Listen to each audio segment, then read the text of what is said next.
कथावाचक की चोटी काटे जाने पर बवाल हो गया है। इटावा में स्थानीय लोगों ने भारी हंगामा किया है। कथावाचक की चोटी काटे जाने पर बवाल हुआ है। दरअसल यहां एक शख्स पर यह आरोप है कि उसने अपनी पहचान छिपाकर कथा की और उसके बाद वहां मौजूद लोगों को जब इसकी जानकारी लगी कि इस शख्स ने अपनी पहचान छिपाई है तो पहले उसके साथ मारपीट की गई और उसके बाद उसकी चोटी काट दी गई। इसी को लेकर अब लोगों ने हंगामा किया है। स्थानीय लोगों ने भारी हंगामा किया है, यहां तक कि पुलिस की गाड़ी पर भी हमला किया है। इटावा में कथावाचक मामले में नाराजगी बढ़ती जा रही है, हंगामा बढ़ता जा रहा है। हंगामा इतना ज्यादा कि पुलिस की गाड़ी तक पर हमला किया गया है, पुलिस की गाड़ी पर भी पथराव किया गया है। ये तस्वीर इटावा की आपको दिखा रहे हैं, जिस गाड़ी पर पुलिस की स्थानीय लोगों ने हमला किया है वो आप देख रहे हैं। लोगों में नाराजगी इस बात को लेकर है कि एक शख्स इटावा आता है, पुलिस प्रशासन उसको मंजूरी देता है कि वो वहां पर आकर कथा कर सके, लेकिन वो शख्स अपनी पहचान छिपाकर वहां कथा करता है, सच्चाई लोगों को नहीं बताता है। इसको लेकर लोगों में नाराजगी बढ़ती है और लोग हंगामा करते हैं। पहले उस शख्स के साथ मारपीट की जाती है, उसकी चोटी तक काट दी जाती है क्योंकि उसने अपनी पहचान छिपाई थी, इससे लोग नाराज थे। और उसके बाद अब लोगों ने थाने में जाकर भी हंगामा किया है। एक तरफ हंगामा किया है, वहीं पुलिस की गाड़ी में भी तोड़फोड़ की है। ये तस्वीर इस वक्त आप देख रहे हैं कि कैसे चोटी कांड पर उत्तर प्रदेश के इटावा में बवाल बढ़ता जा रहा है, हंगामा बढ़ता जा रहा है। ये दो तस्वीर देखिए, एक तरफ लोग नाराजगी जाहिर कर रहे हैं, लोगों की नाराजगी और प्रदर्शन के बीच लंबा जाम लग गया है, तो वहीं दूसरी ओर थाने में जाकर लोगों ने पुलिस की गाड़ी में भी तोड़फोड़ की है, पुलिस की गाड़ी पर भी पथराव किया है। नाराजगी इसी बात को लेकर है कि एक व्यक्ति अपनी पहचान छिपाकर कथा करता है, पंडाल लगाता है, लोग इकट्ठे होते हैं, लेकिन उसकी पहचान पुलिस को तक नहीं पता चल पाती है। और जब आम लोगों को इसके बारे में पता चलता है कि इस व्यक्ति ने अपनी पहचान छिपाई है तो उसके खिलाफ कार्रवाई की मांग की जाती है। लेकिन सिर्फ कार्रवाई की मांग नहीं की जाती है, बल्कि उस व्यक्ति के साथ मारपीट भी की जाती है, उसकी चोटी काट दी जाती है, उसके साथ गलत व्यवहार किया जाता है, जिसको लेकर अब लोग ये नाराजगी पुलिस के खिलाफ भी जाहिर कर रहे हैं कि आखिर ऐसा इतना बड़ा मामला हो गया और पुलिस हाथ पर हाथ धरे बैठी रही। लोगों का कहना है कि पुलिस ने इसके बारे में जानकारी पहले क्यों नहीं हासिल की कि कोई भी व्यक्ति आकर कथा करके चला जाता है या कथा करने आ जाता है, पूरा मजमा लग जाता है, लेकिन पुलिस को यह नहीं पता चलता है कि उस शख्स की असलियत क्या है। वो अपनी पहचान छिपाता है और उसके बाद कथा करता है। ये तस्वीर आप देख रहे हैं इस वक्त। तो इटावा में भारी बवाल हुआ, पथराव हुआ, पुलिस की गाड़ी भी इस दौरान क्षतिग्रस्त हुई। ये वो तस्वीर है जब चोटी कांड हुआ था, चोटी काटी गई थी क्योंकि लोगों को पता चल गया था कि आखिरकार ये व्यक्ति कौन है। हालांकि इस पूरे मामले पर इन पर भी एफआईआर दर्ज कर ली गई है, लेकिन लोगों की नाराजगी बढ़ती जा रही है। लोगों का साफ तौर पर यह कहना है कि कोई अपना भेष बदल करके हमारे बीच आ जाता है, अपने आप को ज्ञानी ब्राह्मण बता देता है और उसे आने दिया जाता है। अब ऐसे में उस व्यक्ति के खिलाफ तो नाराजगी है, पुलिस प्रशासन के खिलाफ भी नाराजगी देखने को मिल रही है। गौरव, लोगों में नाराजगी साफ तौर पर देखने को मिल रही है, लेकिन पुलिस प्रशासन की तरफ से क्या कुछ कहा जा रहा है इस पूरे मामले में? एफआईआर हालांकि हुई है। देखिए, बिल्कुल आपको बता दें, फर्जी आधार के मामले में आज एफआईआर हो गई थी, लेकिन आपको पता है जिस तरह से प्रदर्शन तूल पकड़ता जा रहा है, पहले शांतिपूर्वक प्रदर्शन था और उसके बाद लगातार जो पुलिस ने इनको समझाने का प्रयास किया, उसके बाद तोड़फोड़ कर दी गई। कई पुलिस की गाड़ियां हैं जो क्षतिग्रस्त की गई हैं। इस वक्त हम मौजूद उसी गांव से हैं और आपको जो स्पॉट है जहां पर प्रदर्शन कर रहे लोग बैठे, तो वहीं पर हम आपसे कुछ देर में आपको तस्वीरें दिखाएंगे। साफ तौर पर शांतिपूर्वक जो प्रदर्शन था वो चल रहा था, उसके बाद वहां पर जो पथराव है उसकी तस्वीरें आई। कहीं ना कहीं पुलिस की कई गाड़ियां हैं जो कि वहां पर तोड़ दी गई और ये देखिए स्पॉट है जहां पर प्रदर्शन चल रहा था। मैं अपने वीडियो से कहूंगा आपको विजुअली दिखाए कि देखिए ये वो स्पॉट है जहां पर जो प्रदर्शन है वो चल रहा था और देखिए यहां पर जो पत्थर है वो पड़े हुए दिख रहे हैं, चूंकि साफ तौर पर इसी जगह पर यहीं से वो गांव का रास्ता है वो था और देखिए ये जो पत्थर है ये यहाँ पर पड़े दिख रहे हैं। यहीं पर पुलिस की जो गाड़ियां थी वो यहाँ पर लगाई गई थी इन लोगों को रोकने के लिए। देखिए ये जो पत्थर है ये पथराव हुआ था इसी जगह पर और जो पुलिस की गाड़ियां थी उनको तोड़ा गया था अब से कुछ देर पहले, चूंकि ये रास्ता है जो कि गांव के लिए जाता है और यहीं पर जो लोग हैं प्रदर्शन करने के लिए आए तो उसके बाद गांव के अंदर जाने का जो प्रयास है वो कर रहे थे, जिनको माहौल ना खराब हो इस वजह से पुलिस ने रोकने का प्रयास किया। इटावा पुलिस ने उनको यहीं पर रोका था और उसके बाद वो लोग उग्र हो गए और उसके बाद देखिए कैसे जो गाड़ियों के टूटे हुए पार्ट्स है वो यहाँ पर पड़े हुए हैं, पत्थर बिखरे हुए हैं। ये सड़क वही है जो कि गाँव को कनेक्ट करती है, दादरपुर गाँव को, और इसी सड़क पर जो प्रदर्शनकारी थे उन्होंने यहाँ पर पथराव किया, पुलिस की गाड़ियाँ तोड़ी और उसके बाद से गाँव में भारी पुलिस जो है उसको तैनात कर दिया गया। देखिए हर तरफ डंडे और ईंटें ये पड़े हुए देखने को मिल रहे हैं। ये वो रास्ता है जो कि दादरपुर गांव की तरफ जा रहा था और वहीं पर जो पथराव है वो प्रदर्शनकारियों द्वारा किया गया था। ये तस्वीरें आपको दिखा रहे हैं, देखिए टूटे हुए जो पत्थर है वो यहाँ पर पड़े हुए, यहीं पर प्रदर्शन हो रहा था और उसके बाद जो प्रदर्शनकारी थे वो उग्र हो गए और उन्होंने पुलिस के ऊपर पथराव शुरू कर दिया। पुलिस की गाड़ियां तोड़ दी और कई पुलिसकर्मी भी इसमें घायल होने की बात सामने आई। उसके बाद से गांव में भारी पुलिस बल को तैनात कर दिया गया है और उसके बाद सूचना यह भी आ रही है कि जो पास का थाना है उसको भी घेरने का इन लोगों ने प्रयास किया है। बैक टू यू गौरव, जिन लोगों ने प्रदर्शन किया, जिन लोगों ने पुलिस की गाड़ी में तोड़फोड़ की, जिन लोगों ने यह पत्थरबाजी की है, क्या उनमें से किसी की पहचान हो पाई है? किसी को हिरासत में लिया गया हो, पुलिस उनसे पता लगा सके कि और कितने लोग थे, क्या मंशा थी इनकी, कुछ पता चल पाया इस बारे में?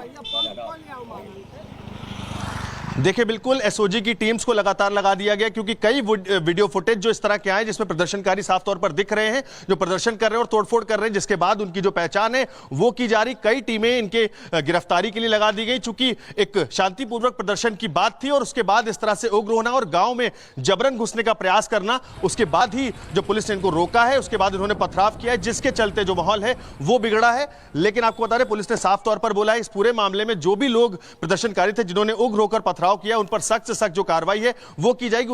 उनकी पहचान के लिए जो वीडियो फुटेज है वो पूरी तरह से खंगाले जा रहे हैं, एक एक की आइडेंटिफाई की जा रही है कि कौन लोग थे और इनको किसने भेजा था, क्यों यहां पर आकर उग्र हुए। साफ तौर पर जो इटावा की पुलिस है वो इस पूरे मामले में सख्त कार्रवाई करने की बात करी, चूंकि कल जिस तरह से मुख्यमंत्री योगी आदित्यनाथ ने भी इस पूरे मामले में संज्ञान लिया था और यहां के जो अधिकारी थे उन पर साफ तौर पर फटकार लगाई थी कि कैसे इस पूरे मामले में ढीला रवैया दिख रहा है। उसके चलते ही आज देखिए सुबह एफआईआर होती है और उसके बाद अब जो प्रदर्शनकारी हैं एफआईआर के बाद से उग्र होते हैं और पुलिस की गाड़ियों पर पथराव कर देते हैं।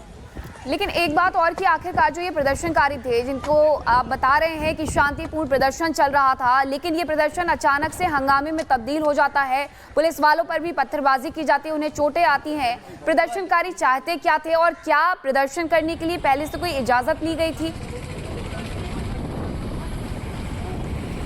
देखिए, बिल्कुल पुलिस के मुताबिक किसी ने भी कोई ज्ञापन नहीं दिया था पुलिस को और कोई भी सूचना प्रदर्शन की नहीं थी। लेकिन जब तक हाईवे पर प्रदर्शन ये जारी था पुलिस ने इनको समझा बुझाकर वहां से हटाने का प्रयास किया था और उसके बाद फिर एक बार इनकी जो भीड़ है वो उग्र होती है और उसके बाद गांव की तरफ कूच करने लगती है। दादरपुर गांव जहां पर जो कथा थी वो हो रही थी, जिसके दौरान ये पूरी घटनाक्रम होती, उसी गांव की तरफ ये लोग कूच करते हैं, जिसके बाद पुलिस इनको रोकने का प्रयास करती है और उसके बाद पुलिस से इनकी झड़प होती, जिसके चलते जो पथराव है उसकी तस्वीरें देखने को मिलती है। देखिए तस्वीरों में आपको दिखा रहे हैं किस तरह से भारी मात्रा में जो पत्थर हैं वो रोड पर देखने को मिल रहे हैं। टूटे हुए पत्थर हैं, कई गाड़ी के पार्ट्स हैं जो कि यहाँ पर टूटे हुए दिख रहे हैं, कांच टूटा हुआ है। तो ये तस्वीरें हैं दादरपुर गांव की जो सड़क है जो यहाँ से कनेक्ट करती, महज आधा किलोमीटर दूर पे ही यहाँ से गाँव है, वहाँ पर ये लोग जाने के लिए आमादा थे, जिसको पुलिस रोकने का प्रयास कर रही थी, जिसके चलते ये पूरा जो प्रदर्शन है वो उग्र हो गया और उसके बाद कहीं ना कहीं जो ये प्रदर्शन था जो उग्र हुआ उसको नियंत्रण में स्थिति को करने के लिए फिर उसके बाद पुलिस ने इन पर जो कहते हैं पुलिस से तीखी झड़प हुई। उसके बाद पुलिस ने आगे बढ़कर जब इनको दौड़ाया, खदेड़ा है, तब ये लोग यहाँ से भागे हैं। फिलहाल थाने को घेरने की जो बात है उसकी भी सूचना सामने आ रही है। प्रदर्शन कहीं ना कहीं उग्र होता जा रहा है, लेकिन जहां इस पूरे मामले में हमने एक तरफ गाँव वालों से बात करी तो उनका साफ तौर पर कहना था ये मामले को जो जाति का एंगल है वो दिया जा रहा है, जबकि ये मामला सिर्फ और सिर्फ जो छेड़छाड़ है और बदसलूकी है उसका था। उनका किसी तरह से कोई भी विरोध प्रदर्शन इस चीज को लेकर नहीं था कि जो इनकी जाति है वो यादव है और इनको रामकथा जो है वो नहीं कहनी चाहिए। उनका साफ तौर पे कहना है कि पूर्व में भी कई ऐसे कथावाचक आए जो कि अन्य जातियों से थे, उन्होंने यहाँ पर आकर कथाएं भी कही जिसका कोई विरोध प्रदर्शन नहीं हुआ। लेकिन फिलहाल जो छेड़छाड़ की बात है उसको लेकर के जो गाँव वाले थे वो उग्र हुए थे, जिसके बाद पूरी जो घटनाक्रम है वो होता है। और अब उनका कहना है कि इस पूरे मामले को जाति का एंगल दिया जा रहा है कहीं ना कहीं, जो बिल्कुल भी सही नहीं है, क्योंकि उनका कहना है कि जाति को लेकर कहीं भी किसी तरह का विरोध प्रदर्शन जो कथावाचक थे उनको लेकर के गांव वालों द्वारा नहीं किया गया है। गौरव, एक ये कार्रवाई नाराजगी ठीक भी है लोगों की पुलिस प्रशासन के खिलाफ, और जिस तरह से मुख्यमंत्री ने भी सख्ती दिखाई है कि पुलिस वालों को इस बात की जानकारी तक नहीं लगती है कि एक व्यक्ति अपनी पहचान छिपाकर पूरे पंडाल के साथ, पूरे मजमे के साथ लोगों को इकट्ठे करके कथा करने के लिए पूरी तैयारी कर लेता है और पुलिस को पता तक नहीं चलता कि ये शख्स कौन है। परमिशन ली गई होगी, अपनी जानकारी साझा की गई होगी, पुलिस सच्चाई पता नहीं लगाई, इस वजह से लोगों की नाराजगी और बढ़ रही है।